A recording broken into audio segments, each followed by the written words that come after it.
All right, so build update. We got the heart of the beast into the beast yesterday evening. My son and I did with help from my best friend Jamie. This is the 363 stroker dart block built by Forte's Parts Connection. Overall, extremely happy with the build. Awesome quality, killer setup. I think it dynoed somewhere around 460 horse, so it should be plenty. This, of course, is our Factory 5 Racing 1965 Daytona Coupe. Running into a couple of small issues, though. Nothing we won't figure out, but the first is something that quite a few other people that have built coupes have come up with. This crossbar right here. You can see how close it is to the shifter. While it is that close, I can still get through all the gears. That's not the problem. We did take this transmission plate off to help facilitate getting the power plant in, and that did go pretty smooth. But the problem that we have now is that the engine still needs to come up about another ½ inch.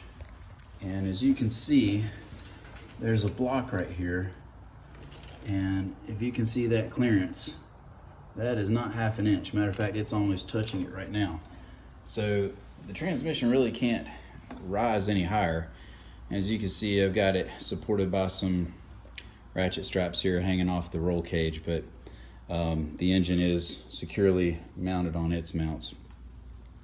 So this was ordered as a complete kit from Factory 5, not as a donor kit. So I don't know, this is the transmission mount that came with the kit, and I don't recall, there probably was a place when I was ordering things that asked what transmission I was going to be running.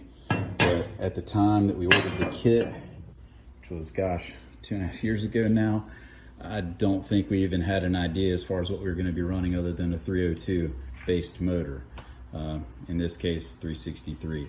So let's go into the car and I'll show you kind of what we got going on. The issue we're having is that the T56 is a pretty long transmission, 6-speed transmission, and it puts it further back than what this mounting plate is going to accommodate. So we'll hop under the car here and I'll get you to take a peek with me.